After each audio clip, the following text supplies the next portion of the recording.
नमस्कार, ये है स्वर्ण जयंती मिडिल मेरिट स्कॉलरशिप एग्ज़ाम का ईवीएस पार्ट। ये प्रैक्टिस सेट 2 है। प्रैक्टिस सेट 1 हमने पहले कर दिया था। आपको पता है कि जो आपका एग्ज़ाम है, ये जो एग्ज़ाम होगा अभी 25 फरवरी को, उसमें ईवीएस 20 मार्क्स का ईवीएस से आएगा। तो ईवीएस जो रहेगा वो 3rd, 4th और 5th की बुक से आएगा, ईवीएस पर्यावरण शिक्षा। तो इसकी हम सारी प्रैक्टिस करेंगे। फर्स्ट पार्ट अगर आपने नहीं देखा है तो वो भी आप देख लीजिए, 20 क्वेश्चन उसमें भी है, तो 20 क्वेश्चन इसमें भी रहेंगे और ऐसे ही आपको पार्ट मिलते रहेंगे सारे आगे भी। तो फर्स्ट क्वेश्चन है, क्वेश्चन नंबर 1, गढ़सीसर झील किस राज्य में है? गढ़सीसर झील, तो ये आपके पार्ट सी है, ये हो जाएगा, इसका हो जाएगा। ऑप्शन दिए इसके देखो, हिमाचल प्रदेश, मध्य प्रदेश, राजस्थान और बिहार। जो गढ़सीसर है वो राजस्थान में, लगभग 400-500 साल पहले ये बनाई गई थी राजस्थान में। एक राजा थे वहाँ पे, गढ़सी नाम था उनका, गढ़सी, उसी से ये नाम पड़ा इस झील का, गढ़सीसर झील। तालाब भी आ सकता है झील की जगह पे। तो गढ़सीसर अगर आएगा तो आपने क्या करना है, राजस्थान में ये झील है, राजस्थान के जैसलमेर में। क्वेश्चन नंबर 2 है, इनमें से कौन सा पौधा जीवों का शिकार करता है? तो जीवों का जो शिकार करता है वो है ऑप्शन नंबर ए, अंजीर, निफेंथिस, सी लेंटाना और डी इनमें से कोई नहीं। इसका आंसर हो जाएगा निफेंथिस। निफेंथिस जो एक प्लांट होता है, ये जीवों का शिकार करता है। जो कीड़े वगैरह होते हैं उनको ये खींच लेता है और उनका शिकार कर देता है। ठीक है, वैसे बहुत सारे पौधे हैं पर आपकी बुक में जो है वो निफेंथिस है, यानी ऑप्शन नंबर बी हो जाएगा इसका। क्वेश्चन नंबर 3 है, मधुबनी चित्रकारी किस राज्य से संबंधित है? तो मधुबनी जो है, इसका आंसर आ जाएगा, देखो पहले तो ऑप्शन देख लेते हैं। ऑप्शन है बिहार, मध्य प्रदेश, हिमाचल प्रदेश, गुजरात। मधुबनी बहुत ही मशहूर एक चित्रकारी है, तो ये इसका आंसर हो जाएगा बिहार से। मधुबनी पेंटिंग भी बोलते हैं, तो ये बिहार से संबंधित है, मतलब बिहार राज्य में मधुबनी पेंटिंग होती है। क्वेश्चन नंबर 4, सूर्य किस दिशा से निकलता है? इसका आंसर हो जाएगा, देखो ऑप्शन है पूर्व, पश्चिम, उत्तर, दक्षिण। तो आपको पता होगा कि जो सूर्य है वो पूर्व दिशा से निकलता है। जब सुबह सूर्य निकलता है तो वो पूर्व दिशा से निकलता है, ध्यान रखना है आपने। और छिपता किस दिशा में? पश्चिम दिशा में सूर्य छिपता है। अगर छिपने का पूछा तो पश्चिम दिशा करना है, ठीक है। तो इसका हो जाएगा ऑप्शन नंबर ए, पूर्व दिशा से। क्वेश्चन नंबर 5 है, हीमोग्लोबिन या आयरन की कमी से कौन सा रोग होता है? हीमोग्लोबिन या आयरन, इसके कमी से कौन सा रोग होता है? तो इसके ऑप्शन है मलेरिया, मधुमेह, सामान्य बुखार और एनीमिया। तो इसका आंसर हो जाएगा ऑप्शन नंबर डी, एनीमिया।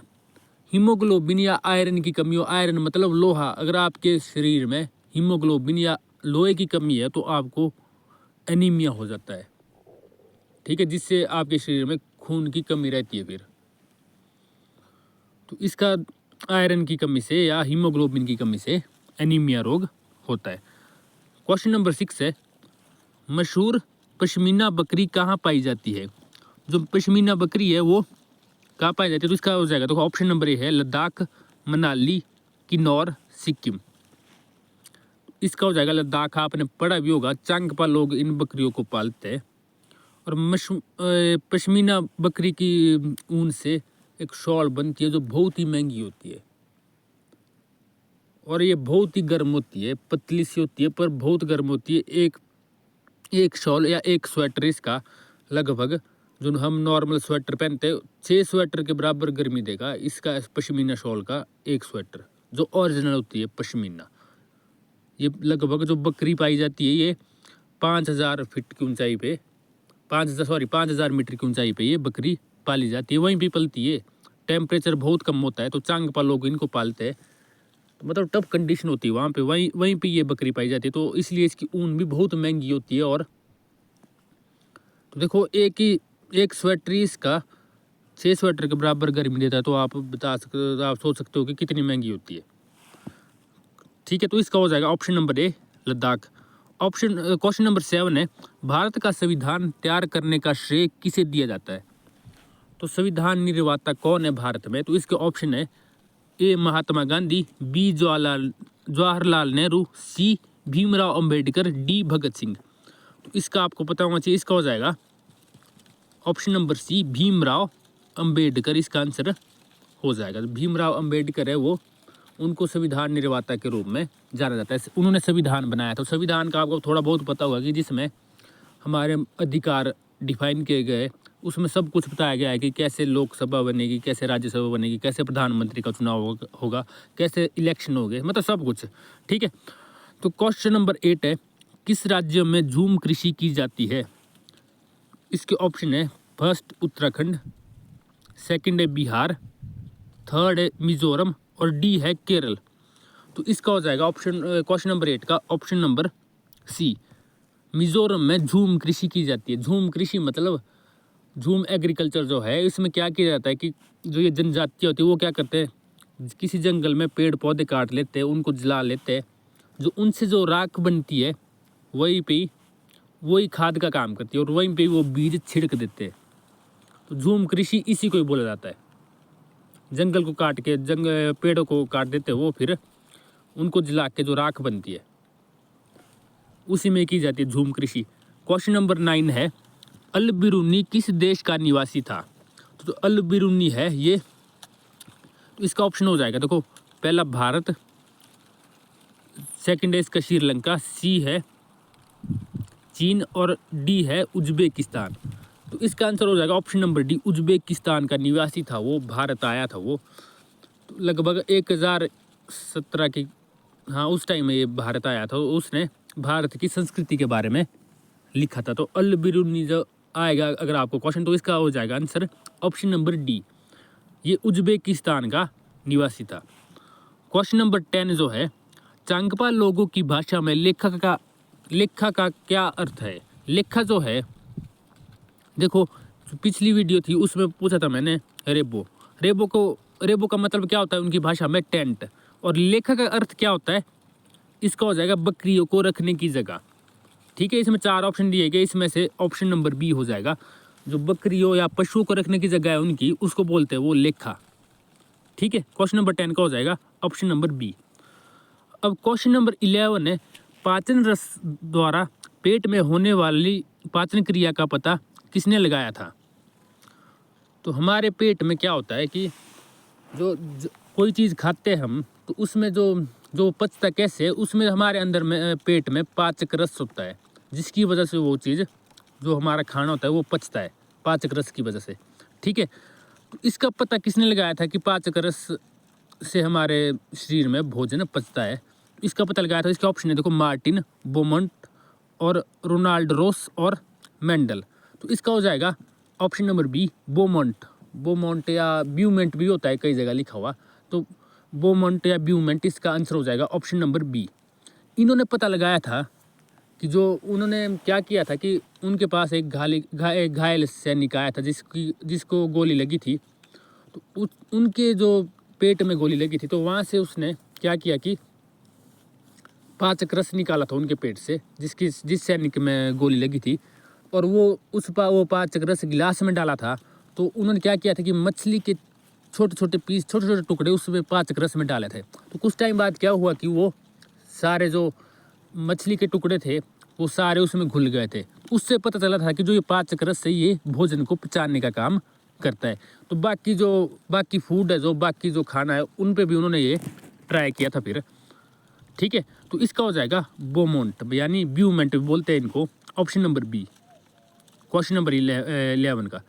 अब क्वेश्चन नंबर 12 है, गांधी जी ने दांडी यात्रा कब शुरू की थी? तो इसका हो जाएगा बेटा ऑप्शन नंबर, देखो इसके पहले ऑप्शन पढ़ लेते हैं। ऑप्शन ए है 1929, बी है 1930, सी है 1931 और डी है 1932। तो इसका हो जाएगा ऑप्शन नंबर बी 1930। 1930 में गांधी जी ने दांडी यात्रा की थी। दांडी यात्रा जो है ये क्यों की गई थी? ये गुजरात में की गई थी, गुजरात के अहमदाबाद से दांडी नामक स्थान तक, अहमदाबाद से दांडी तक उन्होंने पैदल यात्रा की थी। तो इसी को दांडी यात्रा बोला जाता है। तो क्यों की थी? क्योंकि अंग्रेज, आपको पता है कि जो गुजरात का जो समुद्र का इलाका है वहाँ पे नमक बनाया जाता है। तो अंग्रेज़ों ने उस पर नमक से रिलेटेड कोई कानून बनाया था जिसमें नमक बनाने को बैन किया गया था। तो जिससे काफ़ी लोगों की आजीविका ख़त्म हो गई थी, मतलब, और नमक पे भारी टैक्स लगा दिया गया था। इस वजह से नमक से रिलेटेड है ये दांडी यात्रा। तो ये 1930 में शुरू हुई थी, आपने ये ध्यान रखा है। तो दांडी यात्रा ये 1930 में शुरू की थी गांधी जी ने, और ये नमक से रिलेटेड है, जो नमक आप खाते हो। ठीक है, तो क्वेश्चन नंबर 13 है, वन अधिकार कानून ऐसे आदिवासियों को जंगल पर उनका हक दिलाता है जो कम से कम डैश वर्षों से जंगल में रह रहे हो। तो आपको पता है जो वन अधिकार कानून है वो कब पारित हुआ था? 2007 में। ये भी आपने याद रखना है, पिछली बार भी क्वेश्चन पूछा गया था कि वन अधिकार कानून कब पारित किया गया था, तो 2007 में ये पारित हुआ था, अगर ऐसा क्वेश्चन पूछते हैं। पर यहाँ पे पूछा है कि कितने साल से जो आदिवासी, मतलब ऐसा हुआ था कानून में कि एक कानून बना था, वन अधिकार अधिनियम जो बना था, उसमें लोगों को, जो आदिवासी थे, उनको अधिकार दिए गए थे। उन आदिवासियों को अधिकार दिए गए थे जो कम से कम 25 वर्षों से उस जंगल में रह रहे। तो इसका हो जाएगा बेटा ऑप्शन नंबर बी, 25 वर्ष। ठीक है, ऐसे आदिवासियों को ये अधिकार दिए गए थे उन जंगलों में, उनको ये वो ज़मीन दे दी गई जो कम से कम 25 वर्षों से वहाँ पे रह रहे थे। क्वेश्चन नंबर 14 है, यातायात के समय हरी बत्ती संकेत देती है।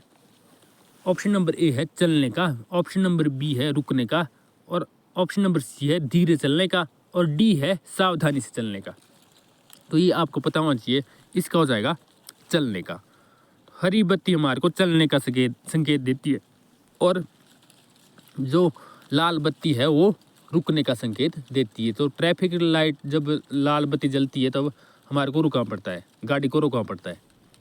ठीक है, अब क्वेश्चन नंबर 15 है, कौन सा जीव एक दूसरे को खतरे की चेतावनी तरंगों के माध्यम से भेजता है? तो ये भी आपकी बुक से, सारे क्वेश्चन आपकी बुक से। तो इसका हो जाएगा ऑप्शन नंबर ए है इसका, देखो मछली, बी है लंगूर, सी है चमगादड़, और डी है केंचुआ। तो इसका हो जाएगा ऑप्शन नंबर ए। जो मछली है वो खतरे की चेतावनी तरंगों के माध्यम से भेजती है। तरंगे मतलब वेव्स, तो ऐसा आप तरंगों को वाइब्रेशन ही समझ लो, देखो शॉर्ट में वाइब्रेशन ही मान लो, मतलब तरंगों के माध्यम से वो सिग्नल भेजती है दूसरी मछलियों को कि यहाँ पे कहीं आगे खतरा है या खतरा उनको महसूस हो रहा हो। ठीक है, तो इसका हो जाएगा option number A. Question number 16 जो है, हाथियों के झुंड का नेतृत्व कौन करता है? इंपॉर्टेंट क्वेश्चन है। जो हाथियों के झुंड है उनका नेतृत्व, उनकी लीडरशिप कौन करता है?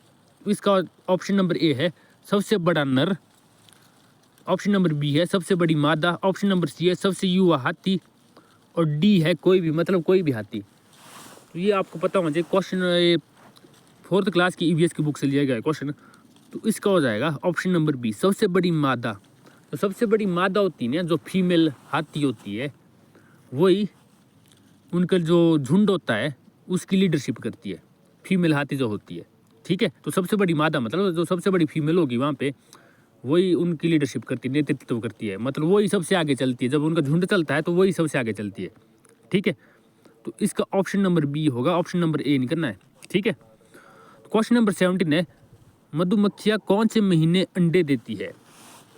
इसका हो जाएगा ऑप्शन नंबर ए है दिसंबर से जनवरी, ऑप्शन नंबर बी है अक्टूबर से दिसंबर, ऑप्शन नंबर सी है मार्च से मई, ऑप्शन नंबर डी है फरवरी से जुलाई। तो इसका आंसर हो जाएगा अक्टूबर से दिसंबर, ऑप्शन नंबर बी। अक्टूबर से दिसंबर तक मधुमक्खियाँ अंडे देती है। ठीक है, तो क्वेश्चन नंबर 18 है, कौन सा पक्षी दूसरे पक्षी के घोंसले में अंडे देता है? ये भी इंपॉर्टेंट क्वेश्चन है। तो इसका ऑप्शन नंबर ए है कोयल, ऑप्शन नंबर बी है बाघ हो जाता है इसका, ऑप्शन नंबर सी है कौवा, और ऑप्शन नंबर डी है तोता। तो इसका हो जाएगा बेटा ऑप्शन नंबर ए कोयल। अब क्वेश्चन नंबर 19 जो है, बिश्नोई समाज कौन से राज्यों से संबंधित है? इसका ऑप्शन नंबर ए है राजस्थान, ऑप्शन नंबर बी है मध्य प्रदेश, ऑप्शन नंबर सी है हरियाणा, और ऑप्शन नंबर डी है मणिपुर।